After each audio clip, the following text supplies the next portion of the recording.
Welcome to Classic Auto Rescues. I'm Tim Johnston, and today we're not talking about the Duster. We're actually going back in time and talking about my 1967 Dodge Coronet 440.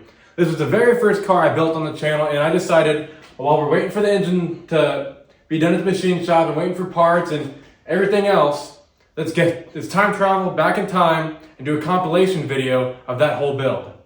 Now I know what you're saying. I see all these parts here. Why aren't you making videos? Well, I am extremely busy with school. I'm in my senior year of college. I work 20 to 30 hours a week, plus I have a family to take care of. So there's not a lot of time being spent on this car right now, unfortunately. So I'm trying to give you guys content in other ways. Now that doesn't mean that I haven't been doing anything to keep this build moving forward. I've been traveling all over the Midwest to scavenge parts for this thing. We have body parts, we have engine parts, we have suspension parts, we have brake parts, we got everything. Well, not everything. Builds are never done. But you will be seeing my very first build today, that Dodge Coronet. Lovely, lovely car. I bought it up in Iowa, and it had been sitting for over 20 years. Brought it home. Engine was locked up tighter than Fort Knox. We got it loose. We got it on the road, and eventually sold it to further keep building the channel, keep building other cars. Now that doesn't mean we won't be talking about the Duster entirely. About halfway through the video, I will walk you around all the new parts we got here. There's a plethora. And I've been thinking, if you guys want to see me break down the price of everything I've spent on this car, let me know. I'll break out the whiteboard, we'll get the table, we'll get the marker, we'll go and break down all of it. And I'll show you old timers why it is so hard to get into cars as a young fella like myself. Because especially with Mopar parts, everything is high. And I'll tell you what, I've not seen this much generosity in a car community in a long time, for me. Because I've had people give me screaming deals on parts, even though they don't have to. But they want to help me further this build and help you guys see this build as well. So to everyone that has helped me get these parts, which I'll show later, thank you. Now, let's take a trip back in time to 2023 when I first bought that Dodge Coronet. Good morning. It is Monday around 10 o'clock. Just got done with weightlifting. I play college baseball here in my hometown. And last Friday, I went to northern Nebraska for a 66 Ford pickup. Today I'm going for a 67 Dodge Coronet 440. That's supposedly has 72,000 original miles. Non-runner, so we got the trailer, of course. It's about 400 miles there and 400 miles back. It's gonna take me about all day to go. Hopefully I'm back by midnight. I got baseball stuff tomorrow morning. So here is the rig. We have my 2015 Chevy Silverado, and then borrowing my cousin's trailer because I don't have a car trailer, just a gooseneck right now. So this is gonna be a fun trip. I'll keep you guys informed along the way. It's gonna be a great day. I just wanted to inform you guys a little bit of how I came across this Coronet. So I'm actually in a 72 Gran Torino group on Facebook, and there's a 72 Gran Torino in this sale, and someone shared it in that group about a month ago. So I went on there. My main goal was to get that Torino because I've been wanting one for a long time, but there's a couple other vehicles that piqued my interest. There's a 68 Cadillac DeVille, and then there's a 63 LeSabre, and I was pretty interested in those, but they went a little higher than what I was wanting, and I plan on getting at least one, maybe two vehicles, and I didn't want it to make two 12-hour total trips. So I ended up passing on those and getting this Coronet. It's pretty fortunate. I've been blessed with auctions recently. I got that 66 Ford pickup last week for a good price, and then I feel like I got a pretty good price on this Coronet. It's a pretty rare car. Where are you going to find another? At least for this price.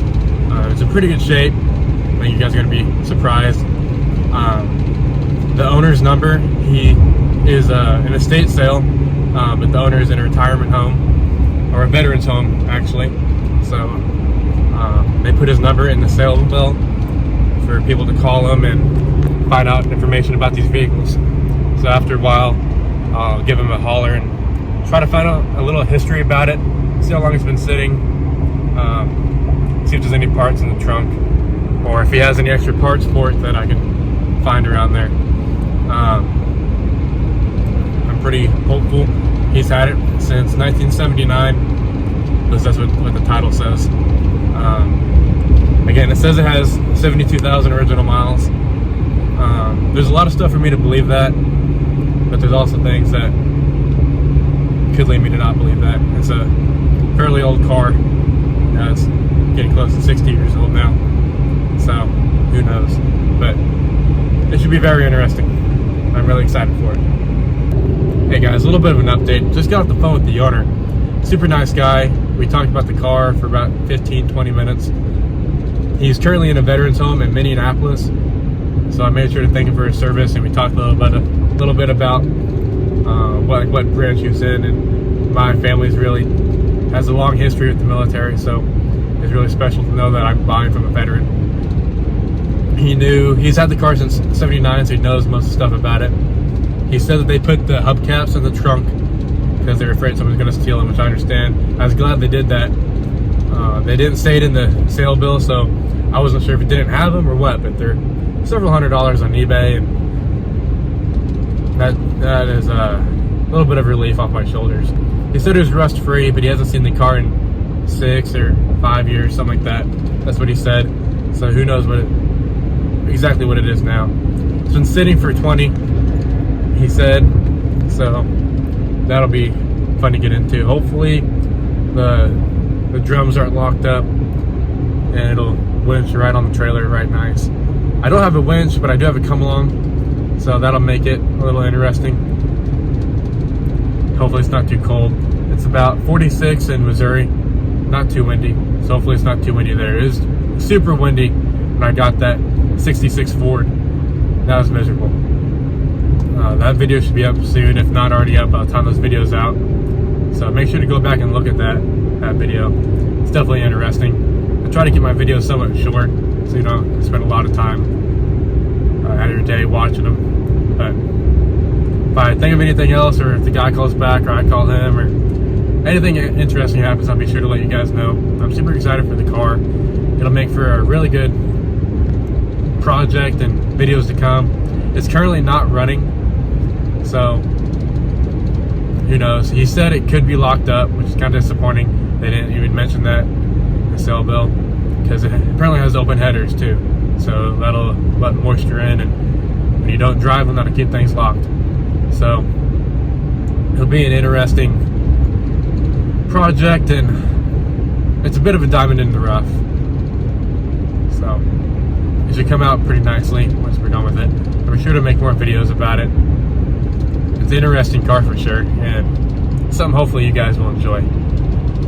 Alright, I'm currently outside of Omaha, Nebraska, going up the line between Iowa and Nebraska. I look behind me and I've seen my ramp flapping up and down, and the rubber thing that holds it down actually snapped. That's what it was, and that's the jerry rigging that I had to do. Pretty good if I say so myself. But she's been doing fine now. I'll have to get another one, order one in a little bit. There's my second fill up, $81. I promise it's not diesel. The pumps are weird here in whatever state I'm in. About an hour and a half left to go. Hasn't been too bad so far. Usually my butt gets to hurting pretty bad, but I've been good so far. Yeah, not too much longer. I'm excited. I'll check back in after a while.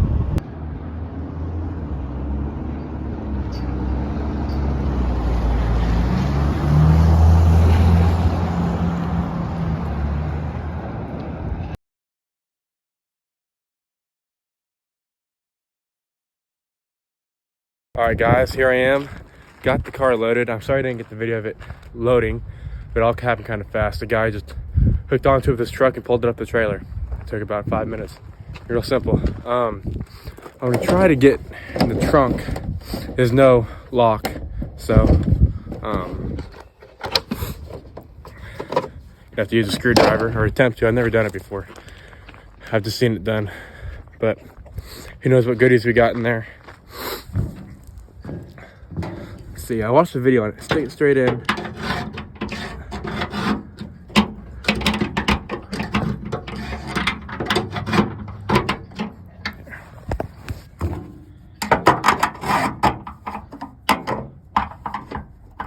Oh, there we go. All right, let's see what we got.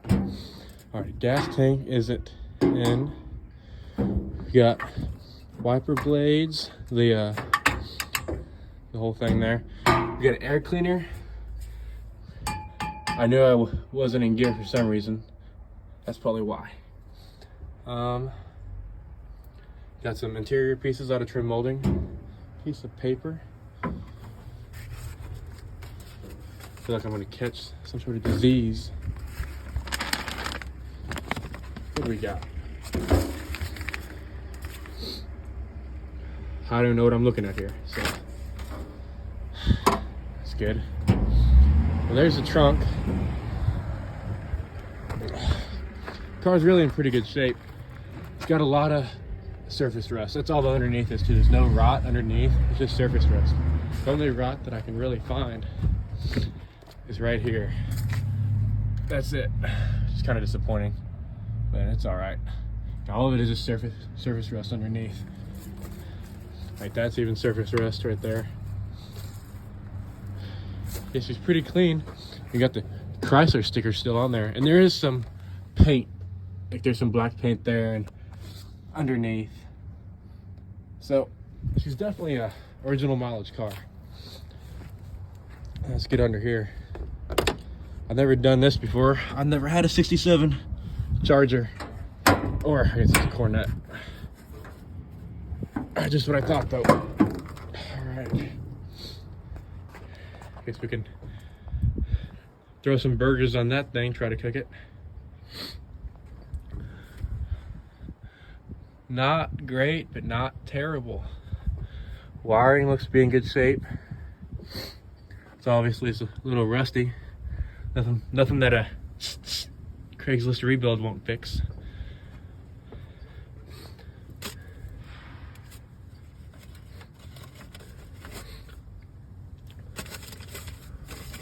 What do we got under here?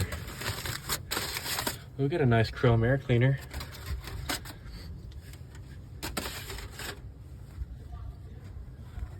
She's free. That's great. I'm really curious if it's gonna be stuck or not. I'm scared to even pull on anything.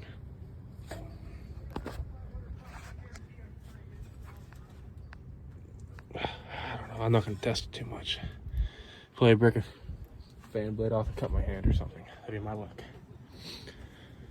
It's a good base to start with, for sure. Everything seems to be in decent shape.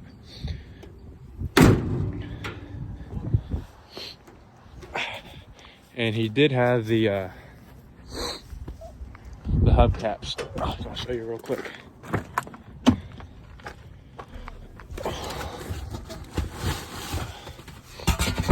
He has a whole set, but here's one of them. I'm happy that he had those. That saved me a couple $100 for sure.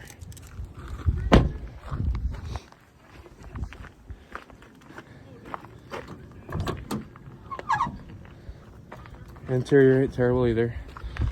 Bottom of the doors, they're there. Window cranks.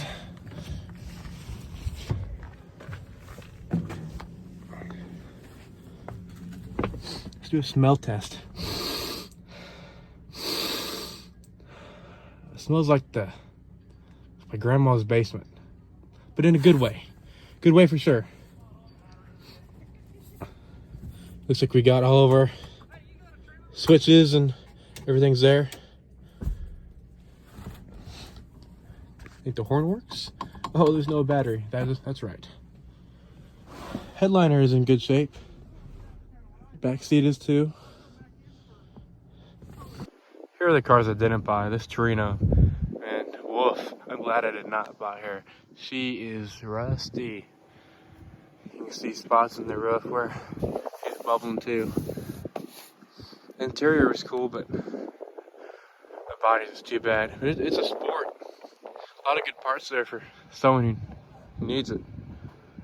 Cool car for sure. And then there's this Buick, the Sabre, the Sabre. It's a cool car. Is it unlocked? Nope. It's mint on the interior. It's cool for sure. Would have cleaned up really, really nice. And there's the Caddy. They would have cleaned up really nice too. It's a little bit of rot down there. That's about it. The interior is mint. Roof is good, except for back here. Yeah, it's starting to go. The coolest part on this car, I actually wish that I would have bought it, is that. That's cool. Kind of wish I had a car that I was like that. I want to be that cool guy at the gas pump that's filling it up from the trunk. That's about it. Those are the 4 things I bid on, including these cars and the Charger wannabe. There's some cool cars. There's a Cutlass, an old 60s model, and some 70s Cutlass too. The one right there, and then over there. It's a cool little pickup. It was nice. There's a Pinto wagon that was owned by Arnold Palmer, and a 4x4 AMC something or another. Cool cars here. If I lived closer, I probably would have bought more. But let's go finish getting the Dodge strapped down, and we can get out of here.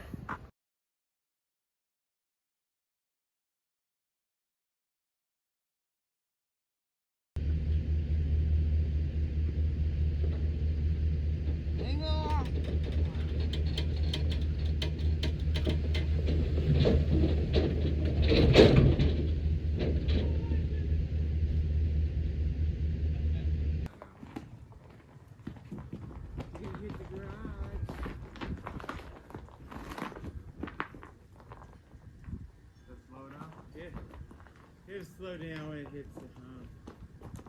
Oh. Grab a hold of them back here.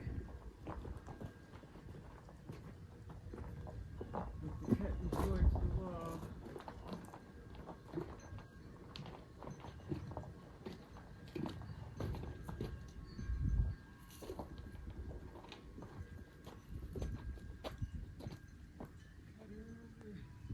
Our plan right now is let it soak. Gonna put some of this Marvel Mystery Oil in it.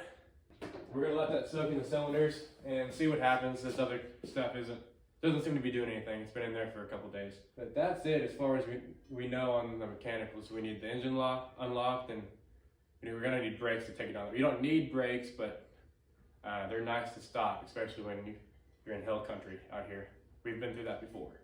Except for the engine. It was originally a 383 car, so the engine's not original, but you have a 440. It's 1968 440. We checked the numbers on the block, and it's from a 1968 Chrysler. And it's gonna be hard to come across another 440 from the golden age of muscle performance. In the interior it's near mint. The dash has a couple cracks, and it can be cleaned up really nice. There's majority rust free. What you see right here, and I don't know, that's it. There's some surface rust, but other than that, that's it. Hey guys, as you know from the last video, the engine is locked on the 67 Coronet. That's the way it was whenever I picked it up. They didn't tell me that, but what can you do? Tonight, I'm gonna take off the spark plugs and dump some mystery concoction that I make and let it soak for a while. She's a little rough under there. They put headers on it, and they're gonna be in the way just a little bit. That's not too big of an issue. I'll figure it out. I got the heater going. I went to Hobo Freight and got this handy dandy inspector camera.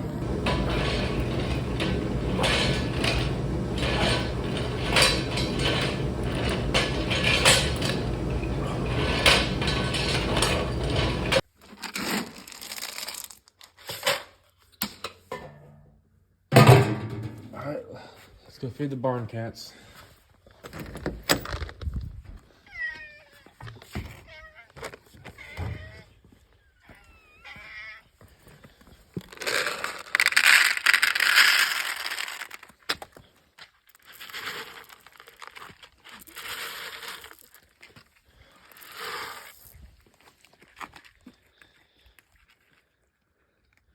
Look at all my kitties.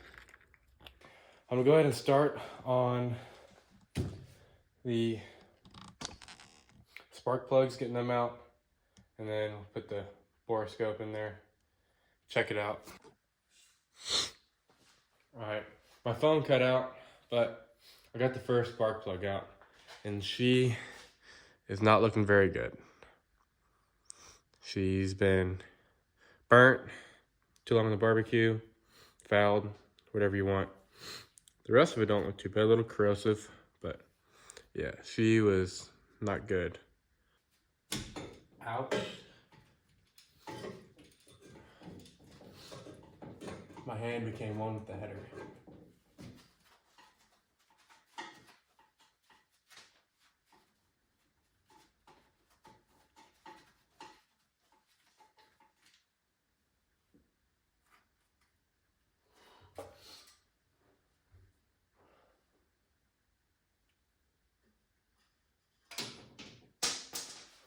Well, there goes the spacing on that spark plug.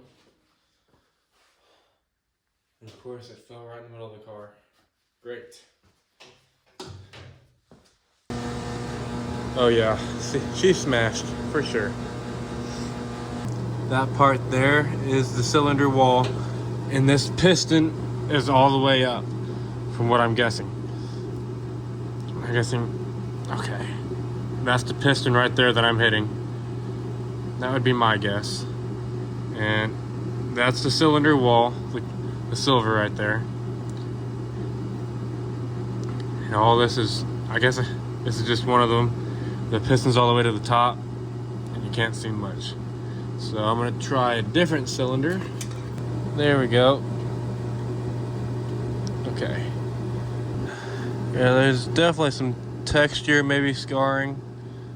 I'm not gonna put any of my chemicals in there tonight, but what I plan on doing is I got some of this at the O'Reilly's. It looked cool. It looks like it might work. Safe on the eyes. That's good. I'm gonna pour some of that down in there. Hopefully free up those pistons. And if that doesn't work, I've seen Vice Grip Garage use this before. Marvel Mystery Oil. I don't know what's in it. It's a mystery. You've probably heard that before. And I won't use WD-40. That won't really work for it. But PB Blaster, that could be added to do something. Might help it. I'm going to use this bottle with this narrow nipple, and it's a narrow bottle in general. And we're going to pour this Evapo Rust stuff. I found it at O'Reilly's on the shelf, and it looked like it might work. It says to work within 24-ish hours on more hardened rust. We're gonna find out. Put it in the bottle and then shove it in the cylinders and see how that goes.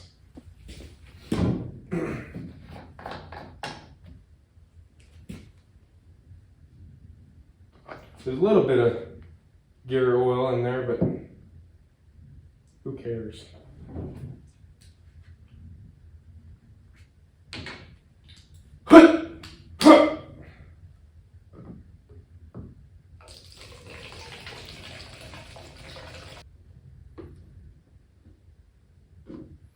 Ooh, it smells right. Probably should be wearing gloves. Now you do want to save the bottles on these because it says that you can reuse it after you get the rest off of whatever you're using. It's intended to be used to put in a container, and then you put a bolt or a tool in there and then it brings it back to bare metal. But what we're doing is a little different, but it should work. All right, now we're going to find a hose, any hose that is tiny and will fit in fit in a spark plug hole. So let me go find one of those. All right, so the nipple is too big to go in this tiny hose that I found in the trunk of the car. But it's the closest thing I got that'll go. So I'm gonna try to shave off some of this nipple and hopefully it'll fit. I got it whittled down enough to where it'll kind of work. Kind of working is better than not working, so. All right, that cylinder is full, I think. Just in case you haven't figured this out yet, I really don't know what I'm doing. Just kind of guessing as I go along. Maybe that'll make this a little more relatable.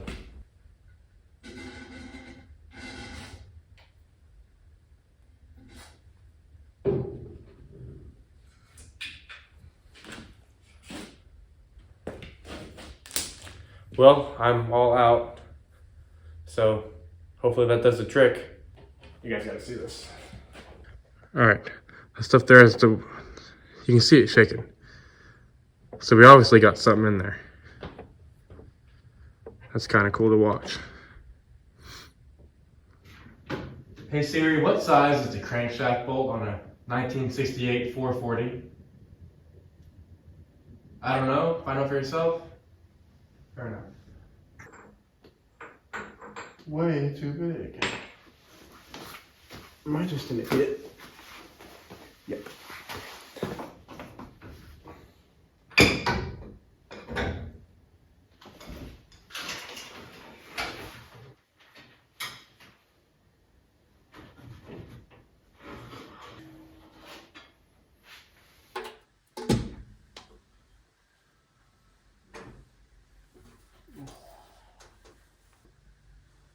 Well, it's definitely time for some new gaskets.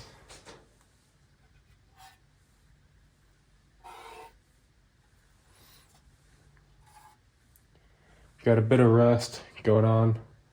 It's kind of hard for you guys to see that. I apologize. Got quite a bit of rust here on the top. Just like that. It's right where those rocker arms are right here, but they're really not that bad at all. The rust be gone penetrator.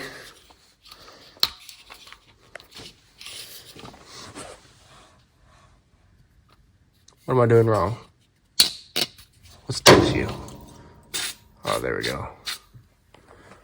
Okay.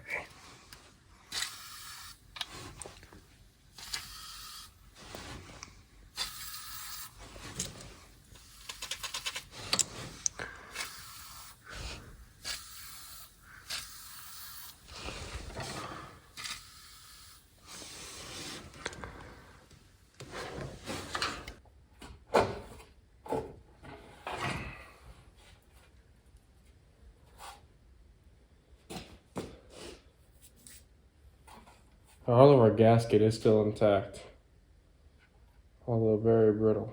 Very brittle.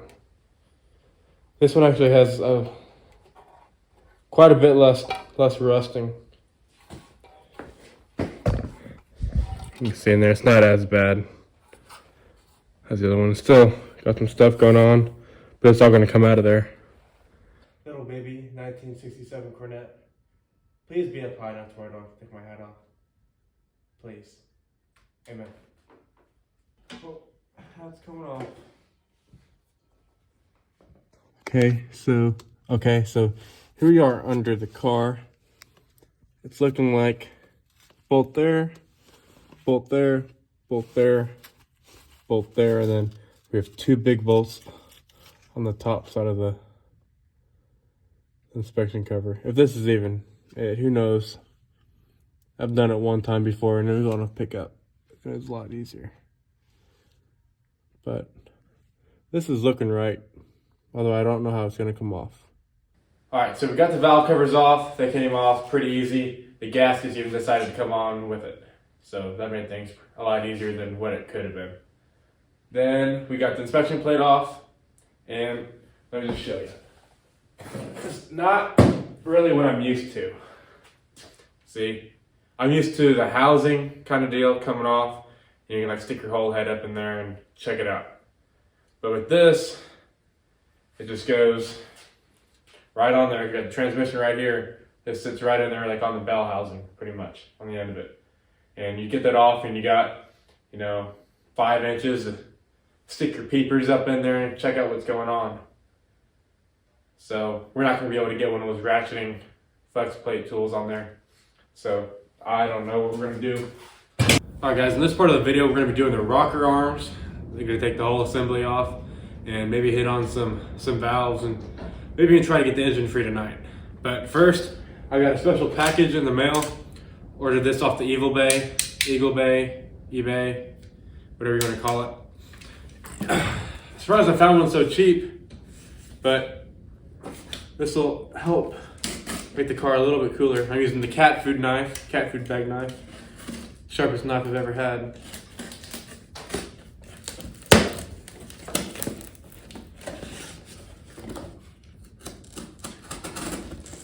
Don't even have to cut the tape with this knife, it's cut right through the box.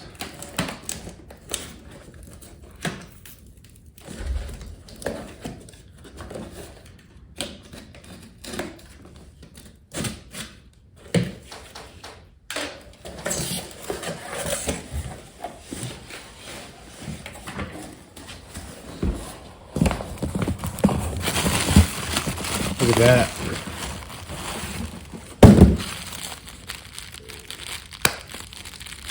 That's some pretty wimpy bubble wrap.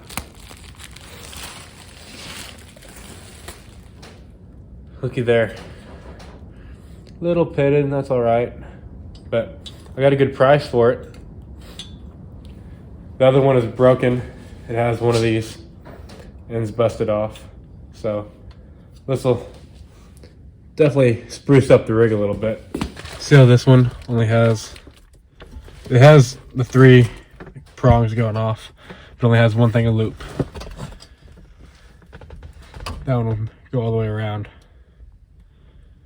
Like that. So it's a little upgrade, not much, but it makes me happy.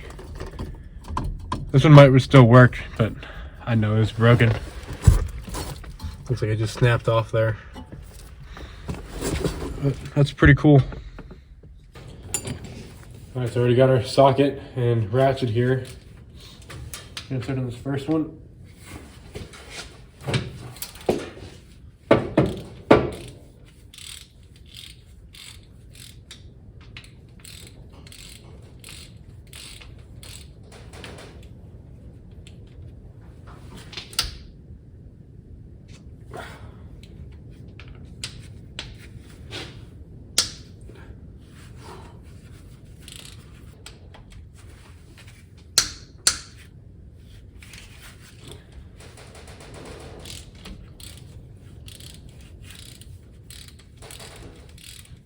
I might have grabbed the junkiest ratchet we have. Made in Taiwan.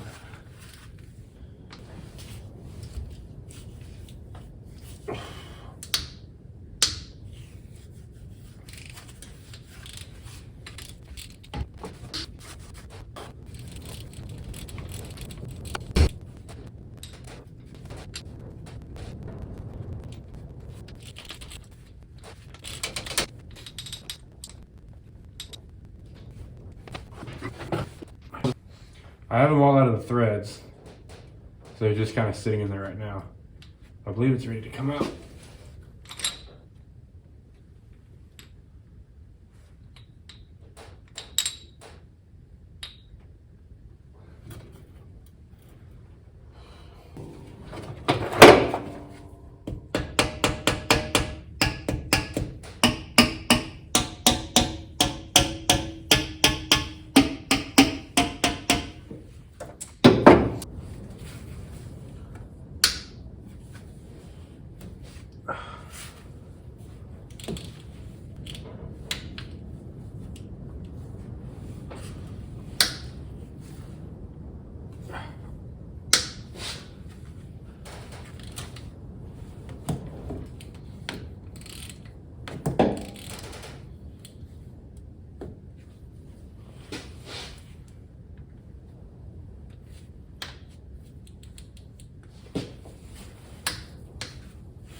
Alright, I believe this side is ready to come out.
I almost wore Crocs out here, and I'm very glad I did it. That hurt.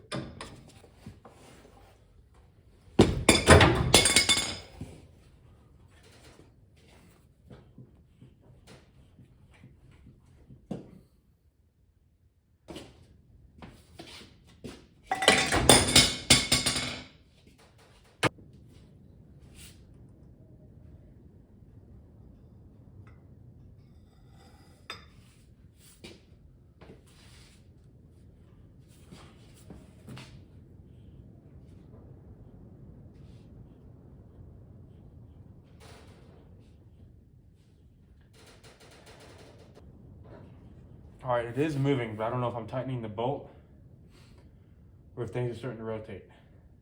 Yeah, I'm just tightening the bolt. I'm getting nothing done.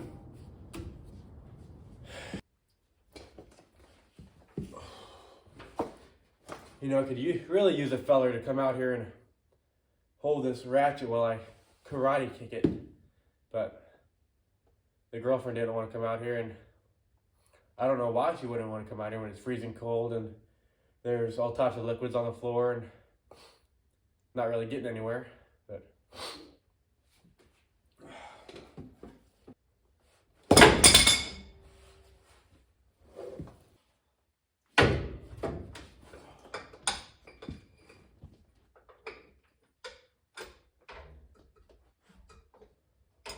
wait a second. It's turning over.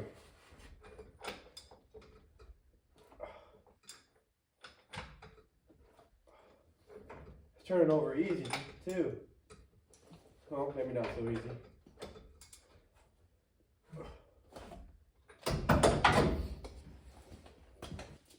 I'll let you guys take a look. No way. Yeah, I've seen it online, and I've seen people on YouTube do it, but I have never witnessed it nor done it.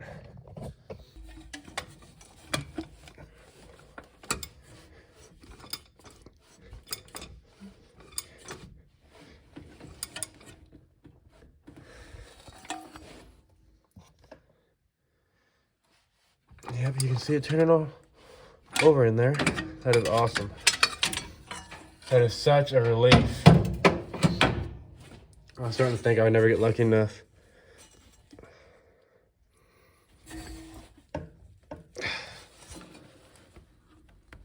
Still can't really turn it over by hand though. But hey, it is free. And that is great. All right, we finally got the engine unlocked, which is a huge relief because at this point, it had been a week and it's been soaking and we wasn't really getting anywhere. But I guess a couple really hard karate kicks, and I guess that was enough to really give it some oomph and unlock it, which is great. The next point of business will be to put rockers back in, everything put down, valve covers back on. Guess we're gonna have to order some gaskets, or maybe I won't order gaskets just yet. wait to make sure that we can actually get it running before start dumping too much money in it.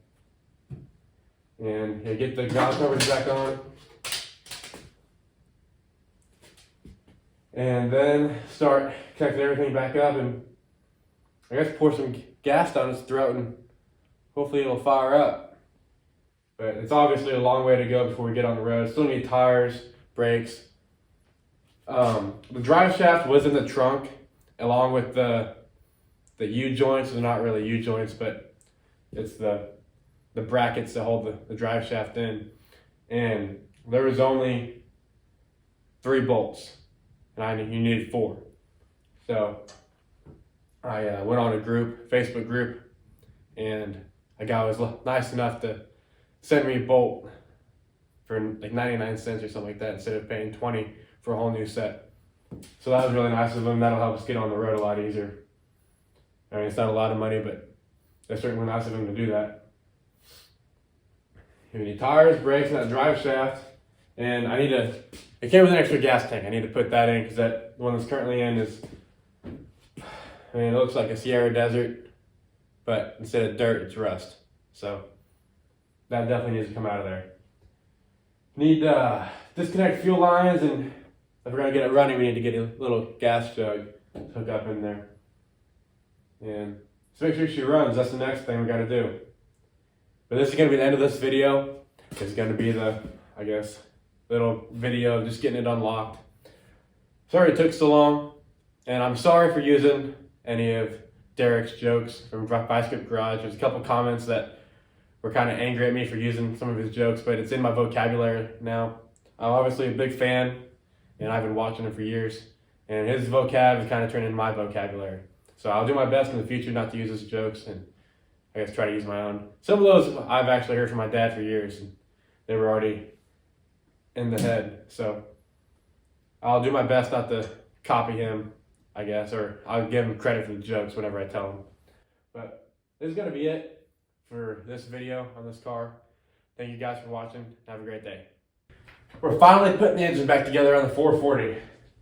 I can only go as far tonight as to put the rockers back in because I ordered valve cover gaskets through O'Reilly's and I forgot to go get them for about a week.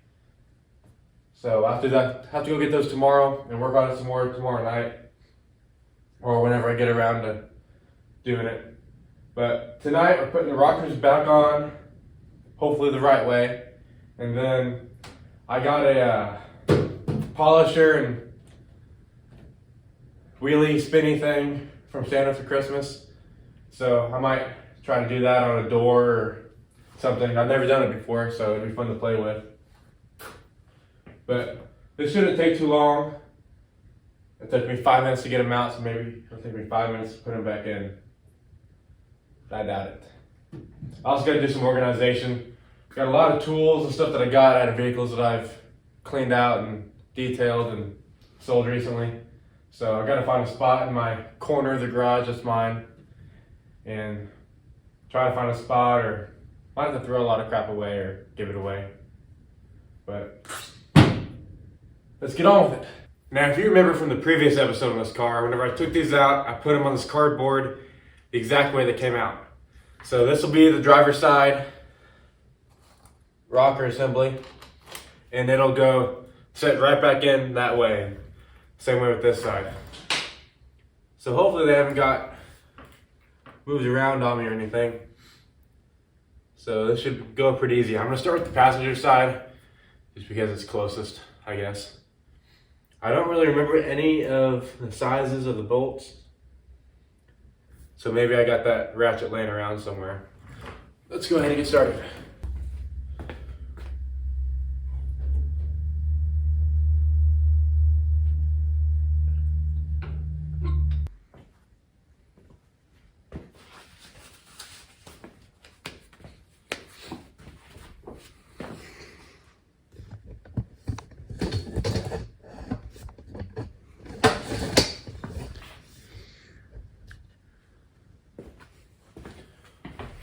Alright, so before we can actually put the rocker assembly in, we need to check to make sure that our push rods are in our lifters, are seated in our lifters basically. So you can look right down in there with a flashlight.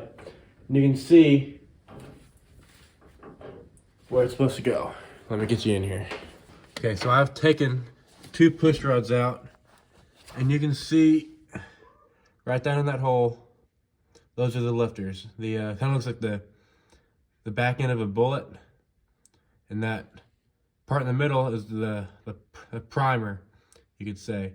That's what actually pushes your push rod up and down, and that's what you need your push rod to seat in, is that brass colored part. Time for a quick break. Now, as promised, we are going to show you everything we've bought so far. So let's just start. I have parts everywhere, and they're in no particular order, but let's just start at the front of the car and work our way back. So the first thing was we needed a new carb, either that or rebuild the old one. And we've ran this particular carb a lot on other cars and really liked it. Now this is the old Carter AVS, which would have came standard on that 340 engine, but we thought for the same price, we could go ahead and just get a new carb.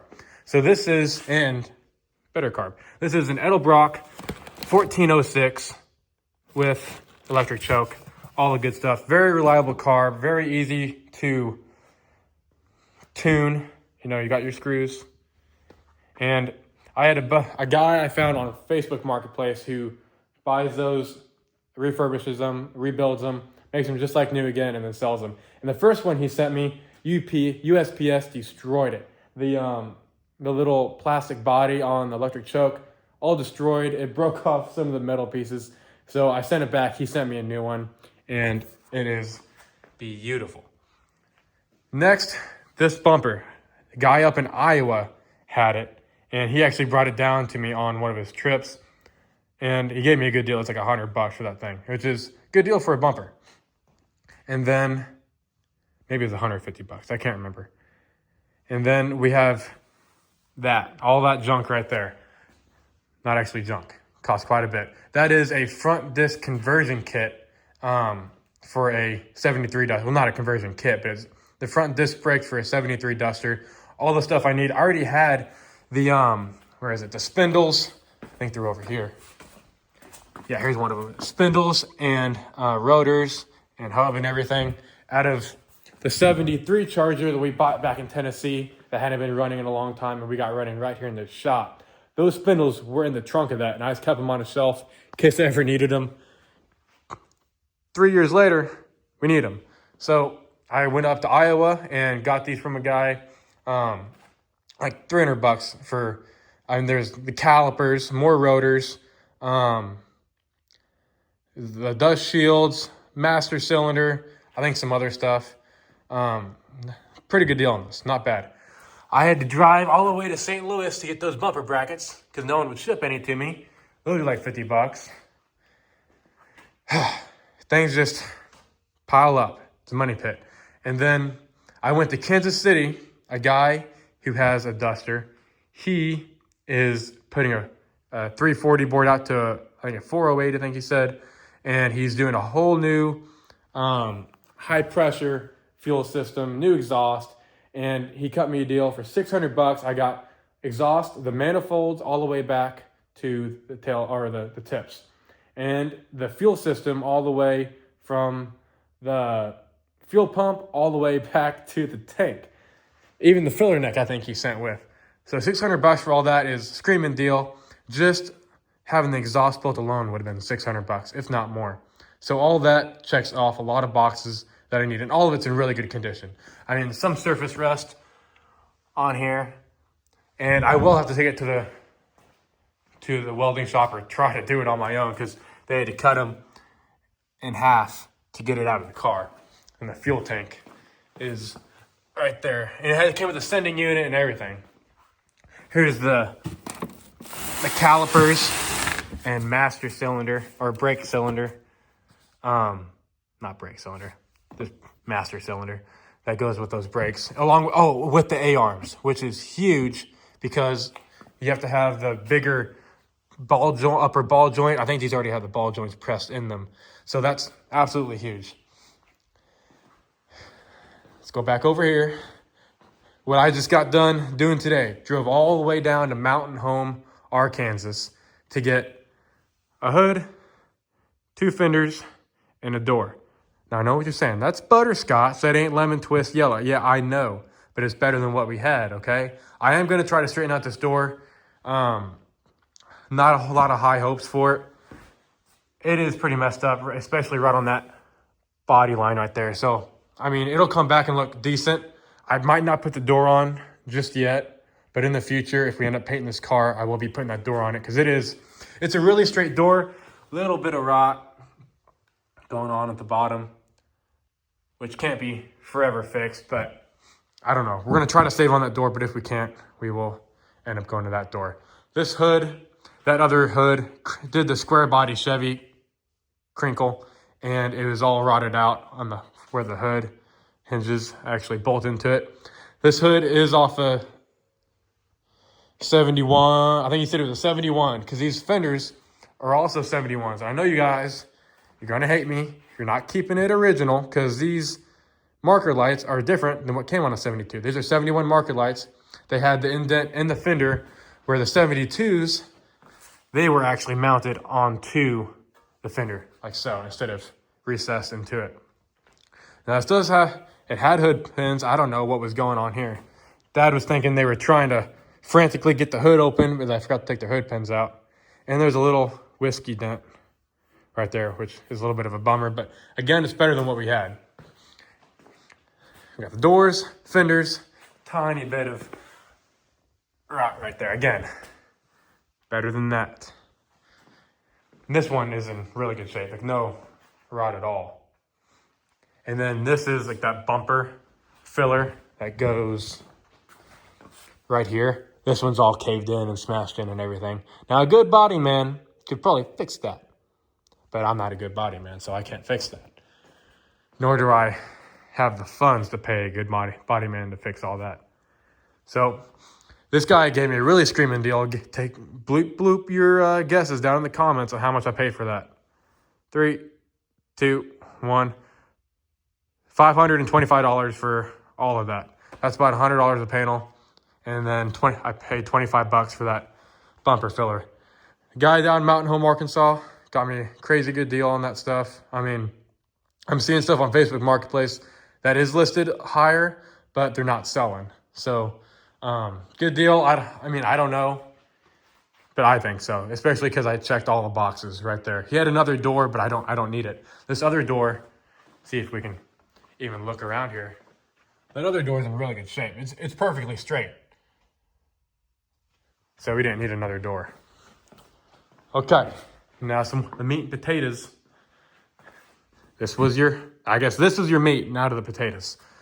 Rock Auto, Summit, Jegs, whatever. We got spark plug wires, fuel pump, engine, brackets. What do they call them? I'm not saying the right name. Whatever. It's been a long day. You know, I was up at 4 a.m. this morning, and it is now 7:22. So, cut me a break. And then, what was in here? Oh, radiator cap.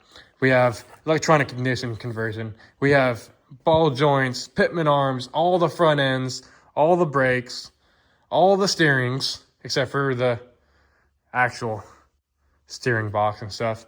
This is my passenger side floor pan. Probably should have got a full floor pan, but we're balling on a budget. We got a carpet. We got some more stuff over here. What is that? Is that even mine? I don't think it is. Yeah, that ain't even mine. That's Dad's. We got all types of stuff down there. Now, I got a bone to pick with Rock Auto, and I've been saying this for years. I keep getting packages without my magnets, and I only buy Rock Auto for the magnets. Now, this is Dad's collection. I got about the same amount up on my toolbox at home. And, I mean, we got a lot, but we need more. If we're buying the Rock Auto parts, you should send us the dang magnet. Now, some people say, oh, they get stuck underneath the cardboard flaps or whatever. No, we tore these boxes apart looking for the magnet because that's all we really care about. And I think, oh, here are the manifolds and the fuel line, because he sent the fuel line with all that as well, which that's like $60 and it's already pre-bent. And then the manifolds, And these guys have really helped me out. They want to see this car on the road. They want to see a young guy get into the Mopar game and into classic cars. And that's what I'm trying to do. Again, if you guys want to see a breakdown of what all that stuff costs, car included, engine still at the shop, and he's ordering parts for me. So, I mean, that's going to be a pretty hefty bill. My guess, around $2,000. We'll see. Yeah, we'll see. But if you guys want me to sit down and really explain everything, I'll break it down for you. And you guys can see why it's so hard for young guys to get into this game when they're focused on life and doing their own things. Dad has been preaching for years that he used to buy Chevelles, Monte Carlos, anything. Like, you can go buy a Duster or a Charger for a few $100, but that is not the case anymore. So this is goodbye for the Duster for right now. Back to the Coronet in 3, 2, 1. I don't know how important it is, but I am skipping to every other one, or to go to each side and working it back, kind of like how I do it on a wheel, on a vehicle, or on a car, I guess. And it's about 75% easier to do it on this side, because you don't have as much crap in the way.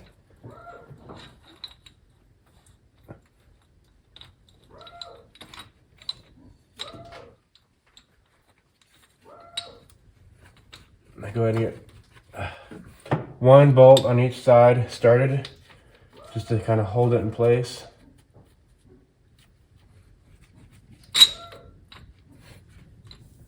And then I'll put my push rods in my rockers in their divots, and they won't stay. Some might, but you're gonna be fooling with so many of them, you're just gonna push them out even if they do stay. Then you can start to do all of them. That's what you really should do. Well, I'll never see that again. Oh my gosh, there it is. Okay.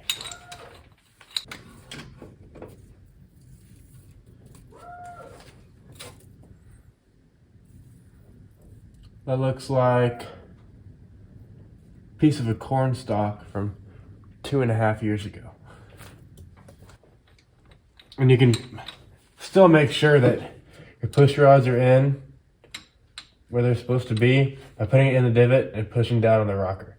You can feel the springy.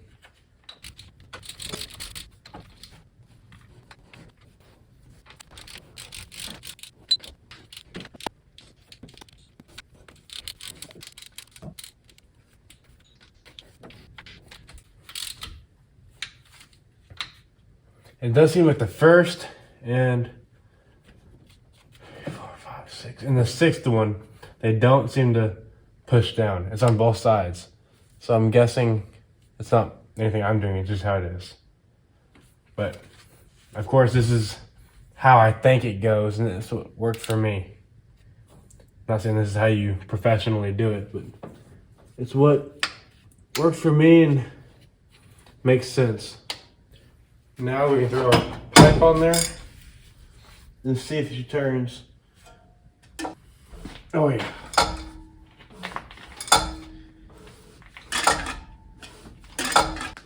The engine has showed us that we've done everything right so far. So I'm gonna go ahead and get past the old good and tight German torque specs and break out my torque ratchet. Of course, I'm gonna have to Google the torque specs, but we'll get these torqued down and move on to the next thing. Okay, so I got my torque ratchet, I got my 9/16 socket. Web said 23 foot-pounds everywhere. It's pretty similar to that everywhere I looked.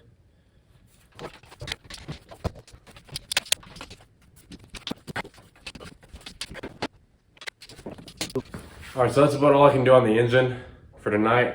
Besides, get the valve covers cleaned up and ready to put gaskets on and put back on the engine.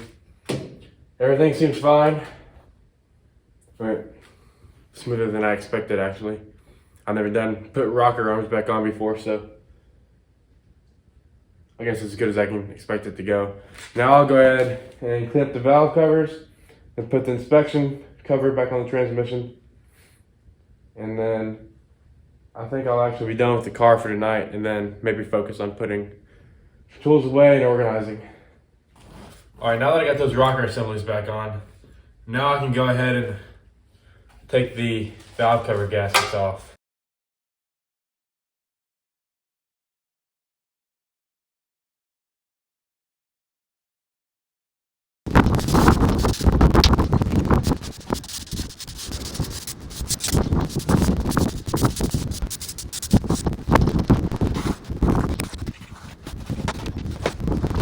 So tonight is the first night I actually have a chance to spend enough time to try to get this thing running tonight.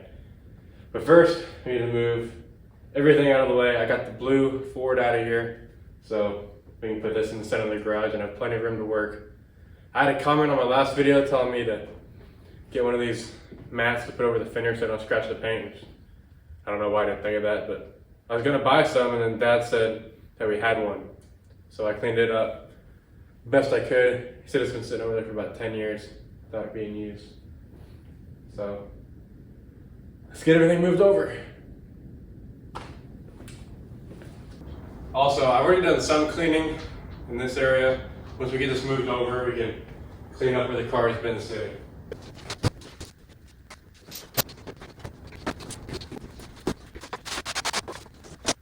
A guy was telling me that he had hubcaps on his GTO and they fell off when he was driving. Yeah. You may not have had them on yet good. You know. I mean, I like these, but I hate to lose them.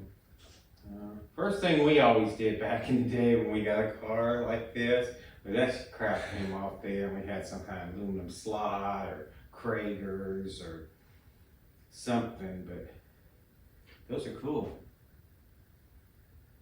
And those aftermarket wheels, they always rushed or tarnished or something. They ought to hang in there. So you know, you see in those old movies like those sliding around corners and hubcaps go flying around. When we got married, we took your mom's Granada, and to make it look good, for some reason it didn't have hubcaps on it. They put the hubcaps on it, and we went, you know, after you get married, you're driving around, everybody chases you honking the horn. Yeah. Like we was going around the corners in Hippie and I lost all our hubcaps. Bobby Lunch would pick them up for us. All right, see ya. See ya. Feed the cats first. Okay. You want to hand me some sockets? 7/8.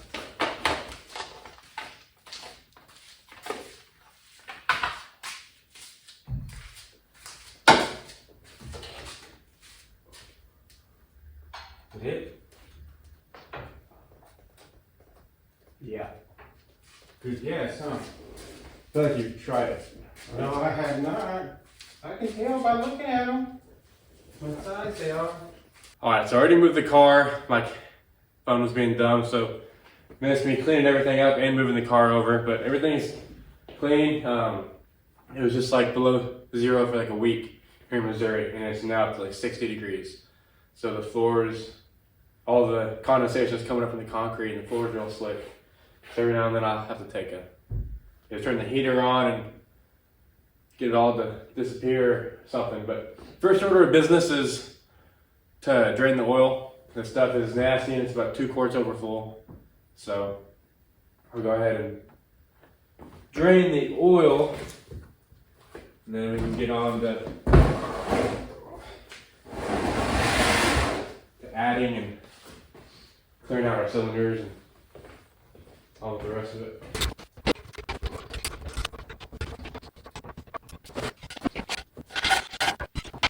So I went ahead and jacked the car up. 1, so I can have a little bit more operating room, and 2, so I can get more oil out of the oil pan. So jack stands are under it, so you know, and I still have my jack under there, just so I'm perfectly safe. Also put some boards behind the car dollies on the back, so it won't start moving, you know what I mean, and possibly kill me. And now we should be all safe and good to go. All right, so while the oil is draining, I'm gonna go ahead and start putting these valve cover gaskets back on the valve covers. So we have plenty of time for that oil to drain out. It's kind of doing two things at once. All right, now I'm gonna go ahead and get my drive shaft ready to go in. I'm gonna go ahead and do this while the car is up in the air, and it'll just be the easiest way this way. I'm gonna go ahead and get some wheel bearing and chassis grease. It is way dry in there. I know I've already said it, but for the U-joint bolts or brackets, a little bit different than other things. They're just these little guys. And I had 3 bolts. These were both, all this was in the trunk. I couldn't find the 4th bolt. So I went on one of my Facebook groups for these cars, and a guy was nice enough to send me one. And he didn't want any money, but I gave him a little bit, not much, but enough to cover the shipping and postage and his gas to the post office, hopefully.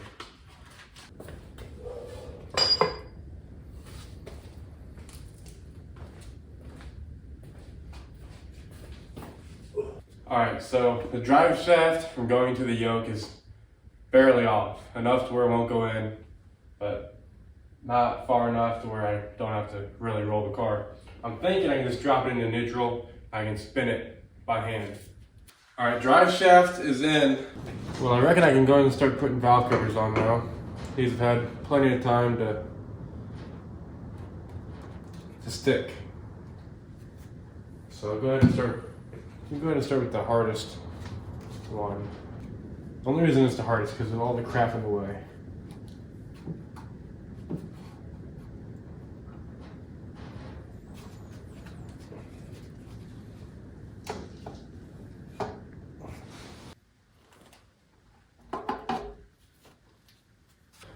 Alright, we got both valve covers torqued down to German torque specs. You know, good and tight. So what's next is oil filter, which I have messed with for about 20 minutes. I cannot get it off, so I have to figure something else out. Or just buck up and try harder. I also need to get the battery out of one of my pickups to put in here. Need oil in it. I'm gonna start with the crappy stuff first, which is getting that battery out of that truck because it's so cold right now. It's gonna suck pretty bad. I'll go ahead and get on that. Alright, so I'm gonna go ahead and get my fuel system rigged up since I don't want to draw anything from the tank, seeing how it's a wasteland in there. I'm gonna hook up this hose to the fuel pump, run it out into this can, or this antifreeze plus coolant old jug. I'm gonna put some gas in. I drilled a hole in the lid, perfect for my hose to fit down in just like that. So we're not possibly splitting a bunch of stuff. And I got a inline fuel filter, one of the plastic see-through ones. So we can pick up any junk from there or just whatever. Maybe we can see how the fuel pump is picking the fuel up. So we're gonna have to pick a cut in here somewhere and put this fuel line or this fuel filter in there.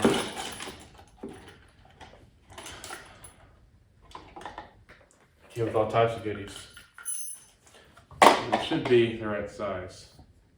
Oh yeah, perfect. All right, so it says to use 4 ounces to treat 10 gallons of fuel. And this is a gallon. So 3/4 of an ounce. Or just a sploosh. You know, a sploosh. Hang on, I think I'm gonna go with that.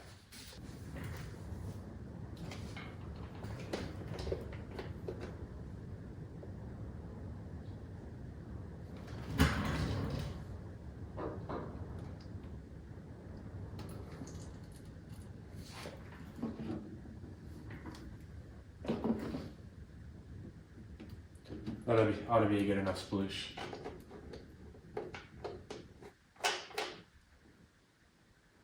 No.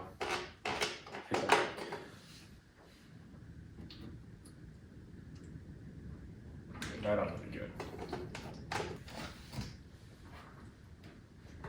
I see this going very badly.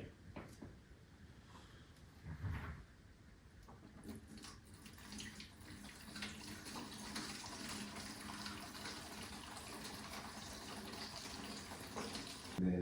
I think we punctured the filter. Yeah, that's why I told you to pan. Yeah, let's hear. It eventually just, it's going to be tight for a little bit, and then all of a sudden, just all at once, it'll be pretty loose. What brand do you think it's going to be? Some I've never heard of, probably. Some that went out of business 50 years ago. Might be, It's not a Wix, already. might It's be some long name. thing about that one is you can't fill it up with oil.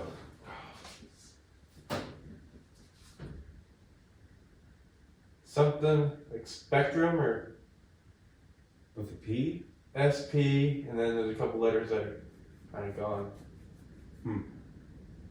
I could clean it up, I guess.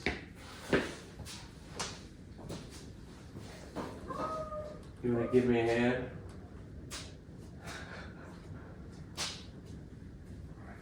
You help up. Can't just jump to your feet? No. Get you a little bit.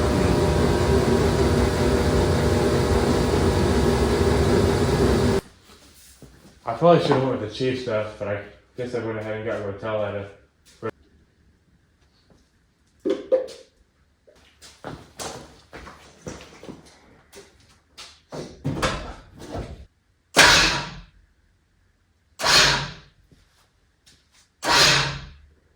Alright, go ahead and let it whirl. Just hold on it. Keep going. Yeah.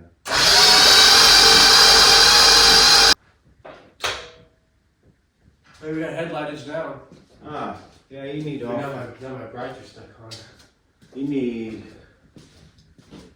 Turn it back on. Ah, at least two of them's working. Or three of them's working. Even though my bright pedal's stuck down now. Ah, you need a new It just switch. came off. Came off. Oh, it just came off the brights. Yep. Just need that one headlight. Yeah, but that's with the brights off. None of them are working. That's brights off. You gotta replace that dimmer switch. These are your points, see that? And that's where it makes contact at. That's where the spark comes from. So. Now you watch that when I turn it over and see if it's sparking in there. It should be going. Alright. Ready? Yeah. We ain't got no battery. Whirl over now. Okay, we got spark. We got spark. Oh. We checked her at the points. Okay, take your air breather off and dump a little gas down it. See if it barks off. It's not whirling very fast, so she's either got a weak starter or good compression. First gas down the throat in 20 years. Whoa. Okay, pump her up. Pump her a couple times, 3 or 4 Is the times. spring on the... Yeah, what, it's not coming back? No.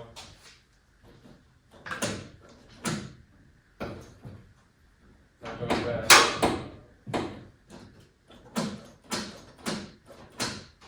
Alright, go ahead. Hit it? Yeah.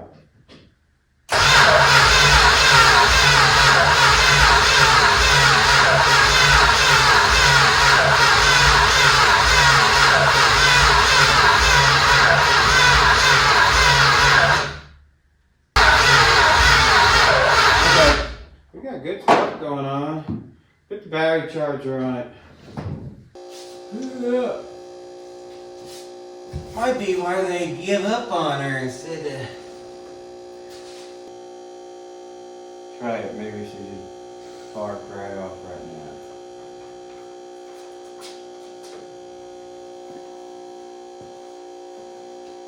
We got gas in it? It should have. I'll pour a little more down it.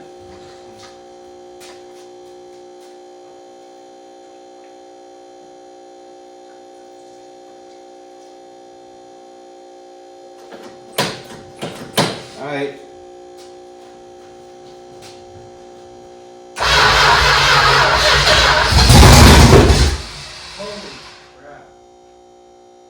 Well, guys, you just heard it.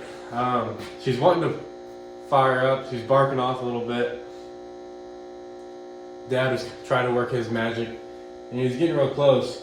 We're scared that the starter's going to burn up, and it's going to take a lot more work than I want to do to get that starter out of there.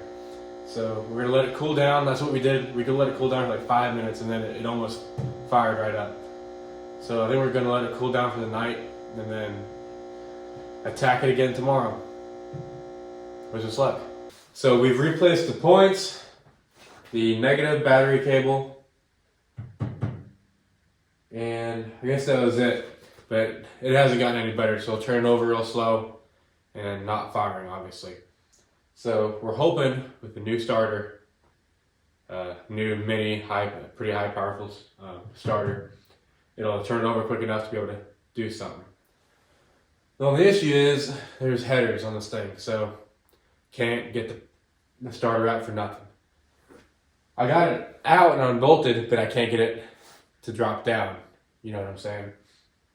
So I'm gonna try to take the header off from the engine, and the header's not gonna come in or out. So maybe I can wiggle it just right to get the starter out. I doubt it, but it's a start.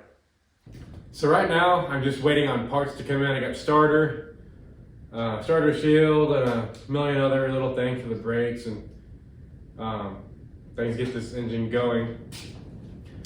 So I'm gonna start cleaning on the interior, get some vinegar in that gas tank, try to get some of that surface rust out of there, and get the trunk lock, get the cylinder installed, and it works beautiful. I'll be sure to show you that. I'll do like half of the interior and then show you like a before and after kind of deal. Hope it should clean up pretty good. These seats are fine, a little crunchy, but they're in good shape. And I do the dash, floors, and this the tray back here, it's in great shape. It's not busted up or dried out or cracking or anything. I haven't put 6x9 speakers in there, thank God. So it still looks good. Just got to condition it up and clean it up quite a bit. Here's the interior afterwards. It's not great, of course, but it is a lot better than what it was. All the gauges are clear now. The dash pad looks clean. I did from the radio over, so all of that has not been done yet. Just to kind of show.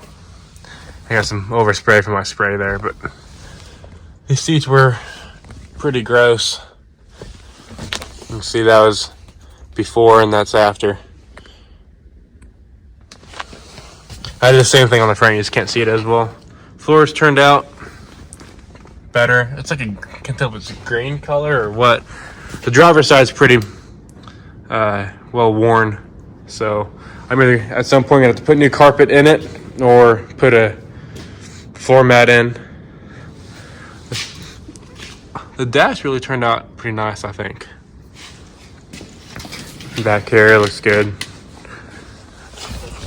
The tray back there looks really, really nice. I'll go ahead and show you the trunk.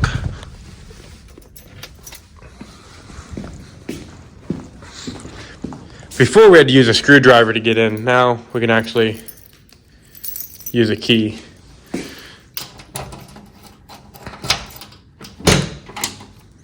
Just like brand new. Still gotta get all that crap cleaned up. That's for a different day.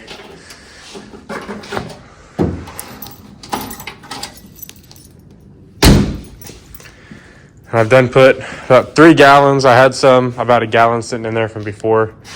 And I put those 2 in there this morning. And it's in there soaking. These are the tires we're gonna put on it. I think they're 225, 70, 14 Cooper Cobras. I was told by a guy on a Facebook forum that they would fit, so I hope that they do. I've got to, at some point, I guess, I don't think I can take anything off here, but I can take the door panel off and put some grease in the window crank on the slide or the track, that's what I mean. Because it'll come up, but you really got to put some elbow grease into it. It should be better than that. Can't even do it with one hand. The backs come down too, and they look nice whenever you got them down, but they need some grease as well.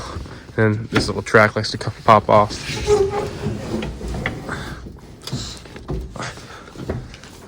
It does look pretty cool. And it'll look really cool once you get all the windows down. You have that big open slot there.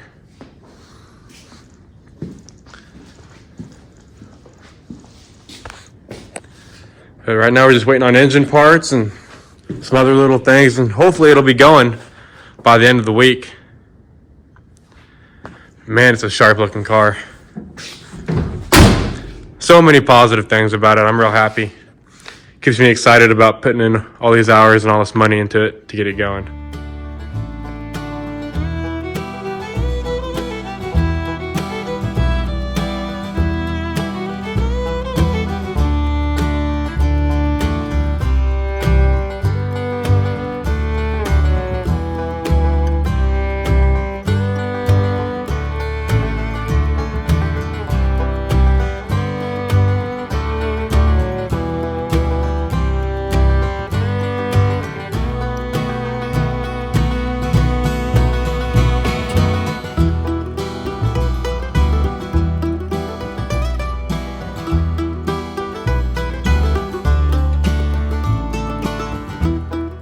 So I'm still waiting on parts to get this thing going, and really anything to do at all.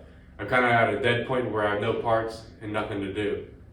So I went ahead and ordered this brake master cylinder from O'Reilly's.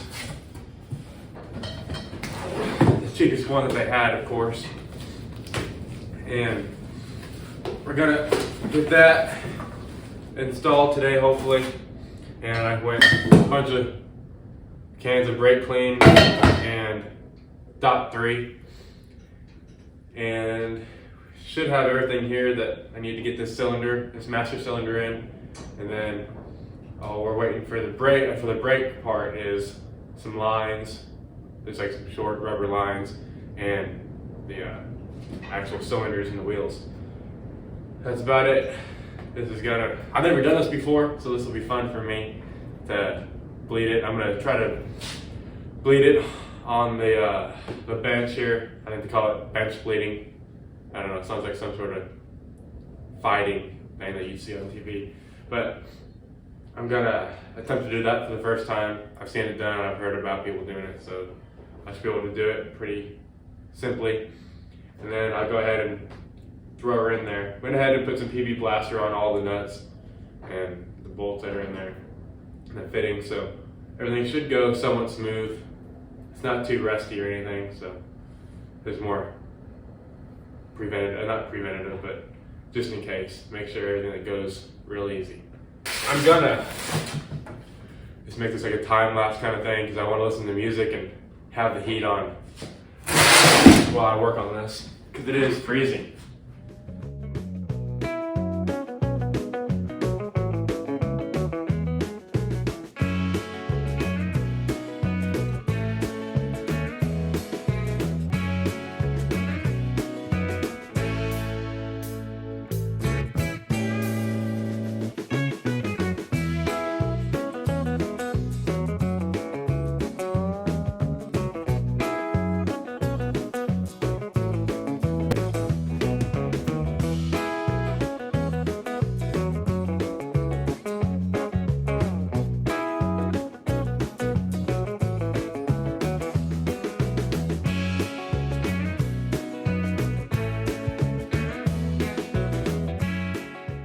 So FedEx shows up right when we're taking that master cylinder off. I'm guessing these are brake parts. Shiny and new.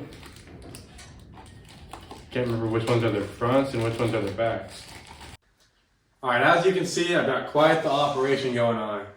For the most part, the brakes are almost done. I ended up breaking a brake line on the back. So I'm in the middle of bending that. I'm putting the front drums back on right now. Packing the grease into the bearings and putting everything back together. I have all the new wheel cylinders in. That should pretty much be it for the brakes, except for the master cylinder. I'm waiting on a dust boot right now because the old one was totally shredded. And I had to make a new gasket for that master cylinder. Like it goes on the back. I'll go ahead and show you. It's not great. It's the first gasket I've ever made. But it's not horrible. I guess it'll work. And I have the carburetor to a guy rebuilding it right now, cleaning it and rebuilding it. I couldn't find the parts kit easily online, so I just said the heck with it and went bowling with the girlfriend and then dropped that carburetor off at the same time. And got a new fuel pump. This fuel pump is not pumping, doing the thing. So got a new fuel pump from O'Reilly's. They had it in like record time. Shipped it and got it there in like 3 hours. It was awesome. But I'm gonna put that new fuel pump in, and then hopefully it'll run without having to keep dumping gas down the system. And we've already had it running, as you've seen. We've already had it running, but it won't stay running. So with the carb rebuilt and a new fuel pump, there's no reason it shouldn't run or stay running. I also have manifolds coming in, stock regular manifolds, because these headers are a pain in the butt, and I'm done with them. There's a guy in North Carolina who has them on his 67 RT, and he's going to send them to me. I'm paying him quite a bit, of course, but it'll make everything just kind of look a little bit nicer, and I won't have as much horsepower that way, but I'll be able to change the spark plugs in 15 minutes rather than an hour and a half. Like my sister just came and told me tacos are ready, so that's where I'm headed.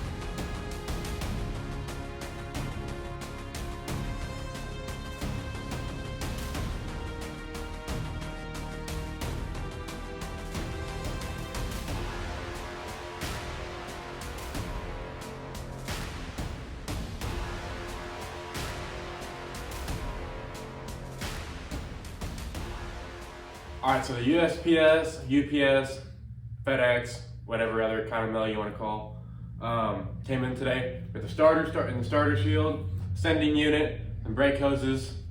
And then I went to O'Reilly's and got some little crap like positive cable, fuel filter, some power steering rebuild juice, and a brake line. Yes, I did break a brake line. I don't want to talk about it.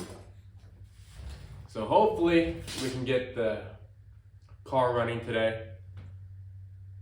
We got not a ton of work, just the starter. The starter is a lot smaller compared to the stock one. Here's the old one, and here is the new one. This one's about half the size, half the weight, and it should be a lot better starter compared to this old thing. So I already have the header off, so hopefully this won't be too hard to get in there. You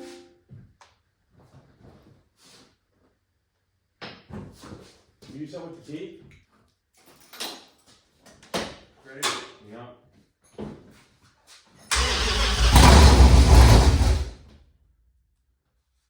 Okay, floor it.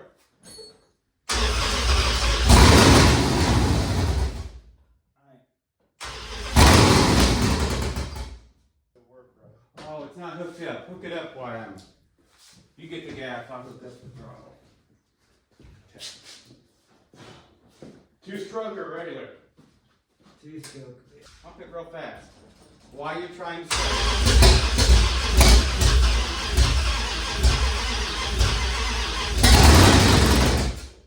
See what it does. Keep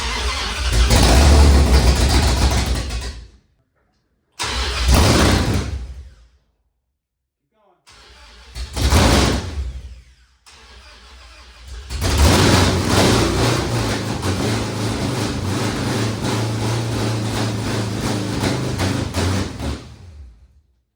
All right, guys, I'm officially done with the brakes and the car is back on its wheels and setting on the rollers. We ended up being all 4 wheel cylinders, 3 brake hoses, both of them for each front wheel, and then the main one in the back. A metal brake line to the passenger rear, the full length brake line going from the master cylinder to the back, and then the actual replacing the master cylinder itself. That's all for the brakes. Took several days to get that done, of course. And I took a trip, it was last night, I think. Yeah, last night to Eldon, Missouri, about a 2.5 hour trip. Went with my grandma. I found these wheels and tires, original Mopar Magnum 500s with brand new BF Goodrich's on them. 4 of those wheels in it. The guy even threw in a spare with a brand new tire. Found a deal I absolutely couldn't pass up, so I went and got those, and now I won't have to worry about hubcaps flying off. And I think they look absolutely amazing. The car looks great itself, and it's filthy. I can't wait to get it out of here and wash it. But it's been on those jack stands for a week or 2. I'm gonna say 2, at least 2, maybe 3, because we did the starter and got it fired up on those jack stands. And then, of course, did all the brake stuff on it. But it's looking amazing. Right now I'm just waiting on my carburetor to get back, and it'll be ready to fire up, and then we can actually pull it out of here. Of course, it still has open headers. I have regular exhaust manifolds on the way that I got from a guy on Facebook Marketplace. Got a good deal on those, and then have to fight getting these headers out of here and putting those mufflers on, or those manifolds on.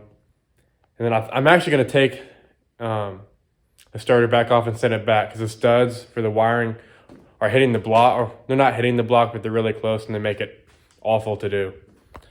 I also got this gas tank, brand new.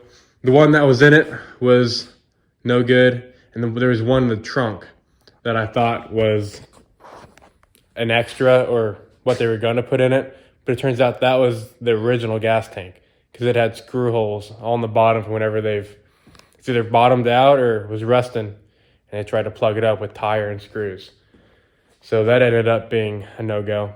So I just had to bite the bullet and order new gas tank, which wasn't cheap. The car is really looking good. I'm super excited to drive the thing. See how good the door closes. That's not even shut.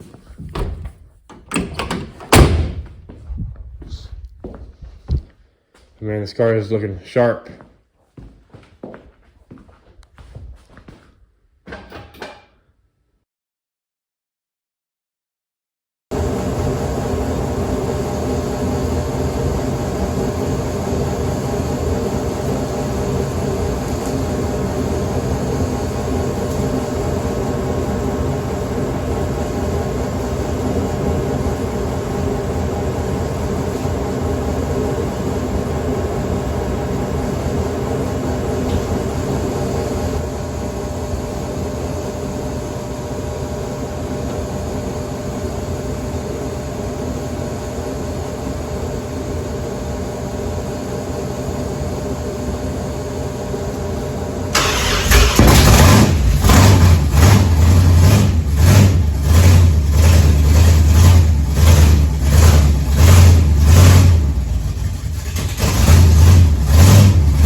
Okay, so an update on the 67 Coronet.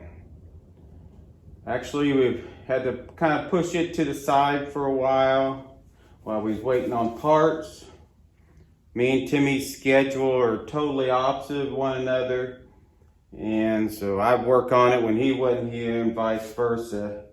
And just getting us both together at the same time to work on it's been kind of difficult. But he told me anything I did to start videoing. So now we got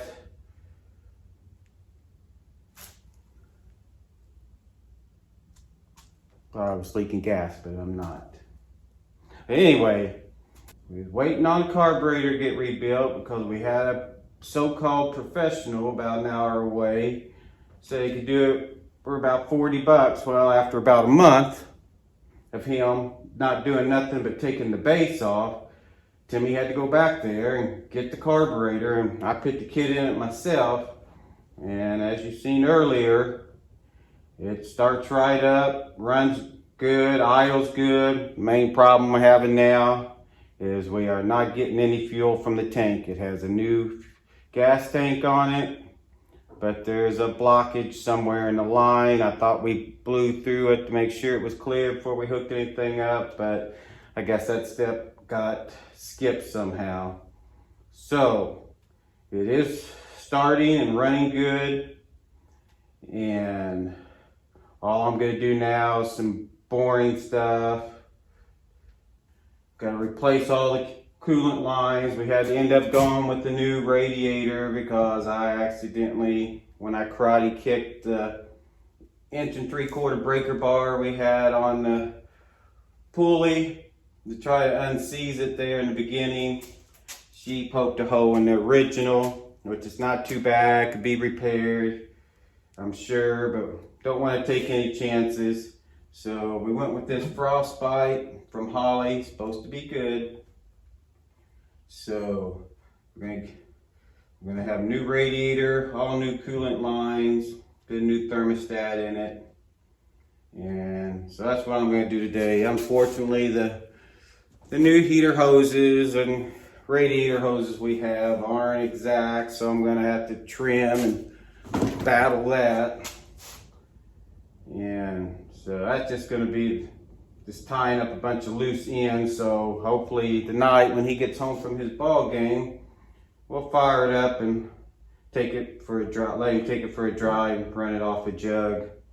It is going in gear. It's still on the dollies, but I held on the brake and I could feel it going forward and reverse. So once I get all the coolant lines in it, on, and antifreeze in it, should all be ready to rip down the road. Would have had it done before, but 73 Charger came available, so we got that bought. I mean, it's been sitting for a few years, so we had to do the fuel tank and miscellaneous stuff, nothing major. She starts, runs good, it's 100% roadworthy, pretty much done mechanically. Just waiting for our turn at the body shop to prep the top and get the new vinyl top put on there. And should pretty much be a done project. So now we can put our full concentration back to the 67 Coronet. All right, here I get going on the boring stuff.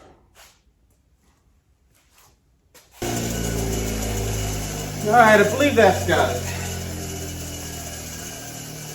This radiator was supposed to have been an exact fit for this car, but I had to grind on the bottom slots to get her dropped down there where it needed to be, and still kind of not where it's supposed to be, but it'll work.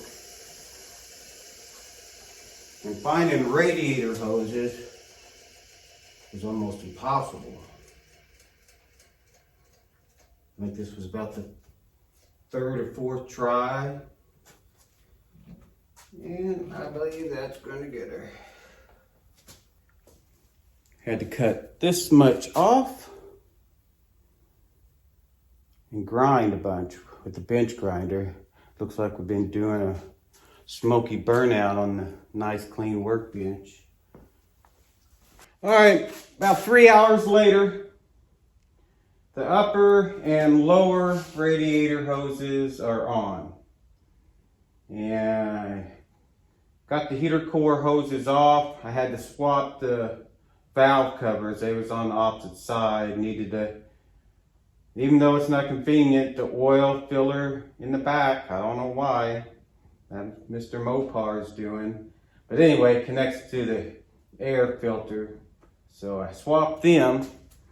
And I don't know if he ever showed you how clean this motor is on the inside. But there is no sludge or rust, even though it was locked up for however long. Inside of the valve cover, absolutely nothing. And even though it was seized up when we got it, it doesn't seem to smoke. Has a little bit of blow by, but I think it'll come out of that once we get her out and put some miles on it. But just about done here. Got to put this valve cover back on. Those 2 heater core hoses. And that's about it. Hook up a jug. Should be ready for him to roll when he gets home from his baseball game. I'm going to start it. Go ahead and check it. See where you're at.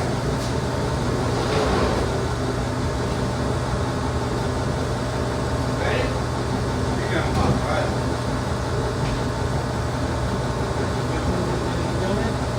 It's on. Yeah.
more than full. But right here.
Hey guys, what's going on? We're finally taking the Coronet to get exhaust, and we've made it about 15 miles.